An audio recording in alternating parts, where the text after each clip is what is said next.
ಎಲ್ಲರಿಗೂ ನಮಸ್ಕಾರಗಳು.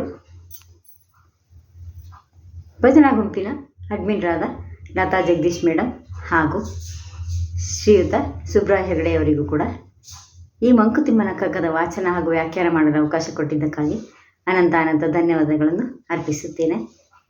ಮಂಕುತಿಮ್ಮನ ಕಗ್ಗ 880 ಹಾಗೂ 881ನೇ ಪದ್ಯವನ್ನು ನಾನಿಂದು ಪಠಿಸುತ್ತಿದ್ದೇನೆ ಹಾಗೂ ಅರ್ಥೈಸುತ್ತಿದ್ದೇನೆ.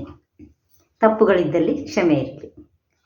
ತನ್ನಯ ಮನೋರಥಂಗಳ ಚಕ್ರ ವೇಗದಿನೆ, ತನ್ನ ಮಣಿಹಾರಗಳ ಸಿಕ್ಕು ಬಿಗಿತದಿನೆ, ತನ್ನ ಸಂಕಲ್ಪ ವಿಪರೀತದಿನೆ, ಮಾನವನ ಬೆನ್ನು ಮುರಿದೀತೇನೋ ಮಂಕುತಿಮ್ಮ.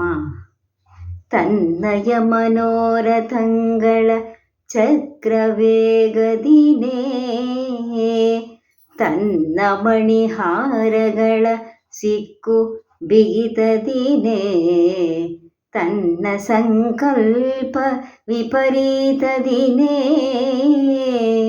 ಮಾನವನ ಬೆನ್ನು ಮುರಿದೀತೇನೋ ಮಂಕುತಿಮ್ಮ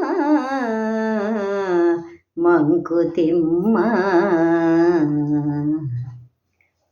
ಈ ಪದ್ಯದ ಅರ್ಥ, ನಮ್ಮ ಮನಸ್ಸಲ್ಲಿ ಏನೇನೋ ಆಸೆಗಳಿರುತ್ತೆ. ಬೇಗ ಮನೆ ಕಟ್ಬಿಡಬೇಕು, ಕಾರ್ ತಗೋಬೇಕು, ಮೋಟ್ರ್ ಬೈಕ್ ತಗೋಬೇಕು, ಹೀಗೆ ಯಾವ್ದಾದ್ರು ಹೊಸದು ಬಂದರೆ ಎಲೆಕ್ಟ್ರಿಕ್ ಗಾಡಿ ಬಂತಂತೆ, ನಾವು ತಗೊಂಡು ಪಕ್ಕದ ಮನೆಯವ್ರು ತೊಗೊಂಡಿದ್ದಾರೆ ನಾವ್ಯಾಕೆ ತಗೋಬಾರ್ದು ಅನ್ನೋ ಆಸೆಗೆ ನಾವು ಕೂಡ ಅದನ್ನು ತೆಗೆದುಕೊಳ್ಳೋಕ್ಕೆ ಅತೀ ಆತುರತೆಯಿಂದ ಬೇಗ ಅದನ್ನೆಲ್ಲ ಪಡ್ಕೋಬೇಕಲ್ವ, ಬೇಗ ಸಂಪಾದನೆ ಮಾಡಬೇಕು, ಹಾಗೆ ಹೀಗೆ ಅಂದ್ಕೊಂಡು ಅತೀ ಆತುರತೆಯಿಂದ ಕೆಲಸಗಳನ್ನು ಮಾಡಲು ತೊಡಗುತ್ತಾನೆ. ಬೇಗ ಸಂಪಾದನೆ ಮಾಡಿ ಅದನ್ನೆಲ್ಲ ಪಡ್ಕೊಳ್ಳೇಬೇಕು ಅಂತ ಆಸೆಗಳನ್ನು ಈಡೇರಿಸಿಕೊಳ್ಳೋ ಫಲದಿಂದ ಅವನು ಅದನ್ನೆಲ್ಲ ಕಷ್ಟಪಟ್ಟು ಸಂಪಾದನೆ ಮಾಡ್ತಾನೆ, ತೊಗೊಳಕ್ಕೂ ಹೋಗ್ತಾನೆ. ಆದರೆ ಅದ್ರ ಫಲದಿಂದ ಒಂದು ಮುತ್ತಿನ ಹಾರನ ಧರಿಸ್ಬೋದು, ಅದನ್ನು ಅವನು ಎಲ್ಲನೂ ಕೊಂಡ್ಕೊಳ್ಬೋದು. ಅದನ್ನು ಅದ್ರ ಸರಿಯಾಗಿ ಉಪಯೋಗಿಸ್ಕೊಳ್ಬೇಕಲ್ವಾ. ಈಗ ಅಕಸ್ಮಾತ್ ಹತ್ರದಿಂದ ತಗೋತಾನೆ, ಕಷ್ಟಪಟ್ಟು ಏನೋ ಮಾಡ್ತಾನೆ, ಅದು ಏನೋ ಆಕ್ಸಿಡೆಂಟ್ ಆಯಿತು, ಏನಾಯಿತು, ಎಷ್ಟು ಕಷ್ಟ ಆಗುತ್ತಲ್ವ. ಆದ್ದರಿಂದ ಅದನ್ನು ಅವನು ಸರಿಯಾಗಿ ತೊಡಲಾಗದೆ ಸಿಕ್ಕಾಗಿ ಅವನ ಕೊರಳನ್ನು ಕೂಡ ಬಿಗಿಯಬಹುದು.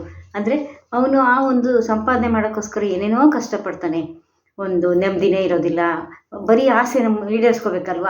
ಹಾಗಾಗಿ ಅದು ಸಿಕ್ಕಾಗಿ ಅವನನ್ನು ಕೊರಳನ್ನು ಬಿಗಿಯಬಹುದು. ಅವನು ವಿಪರೀತವಾದ ಉದ್ದೇಶಗಳಿಂದ ಅವನು ಬಹಳ ಕಷ್ಟಪಟ್ಟು ಕೆಲಸ ಮಾಡುವಂತಾಗಿ ಅದರ ಹೊರೆಯನ್ನು ಅವನು ಹೊರಲಿಕ್ಕಾಗದೆ ಆಸೆ ಪಡ್ತಾನೆ. ಇಲ್ಲ ಯಾರಿಗಾದರೂ ತನ್ನ ಮಕ್ಕಳಿಗೋ ಹೆಂಡ್ತಿಗೋ ಯಾರಿಗಾದ್ರೂ ಆಶ್ವಾಸನೆ ಕೊಟ್ಬಿಟ್ಟಿರ್ತಾನೆ, ನಾನು ಇಷ್ಟು ತಿಂಗಳಲ್ಲಿ ನಾನು ಅದನ್ನು ಪಡ್ತೀನಿ, ಸಂಪಾದನೆ ಮಾಡ್ತೀನಿ ಅಂತ. ಅದಕ್ಕೋಸ್ಕರ ಸಾಲ ಸೋಲ ಮಾಡ್ಕೋಬೋದು, ಹೀಗೆ ಏನೇನೋ ಕಾರಣಗಳಿರ್ಬೋದು. ಆಮೇಲೆ ಅದು ಅವನಿಗೆ ಹೊರಲಿಕ್ಕೆ ಆಗದೆ ಅದು ಅವನ ಬೆನ್ನನ್ನೇ ಮುರಿಯಬಹುದು. ಎಷ್ಟು ಕಷ್ಟ ಅನುಭವಿಸೋಕ್ಕಾಗುತ್ತೆ. ಆ ಸಾಲ ತನ್ನ ಹೊರೆ ಆಗಿರುತ್ತೆ, ಅದನ್ನು ತೀರ್ಸೋಕ್ಕೋಸ್ಕರ ಮತ್ತೇನೋ ಕಷ್ಟಪಡಬೇಕಾಗುತ್ತೆ.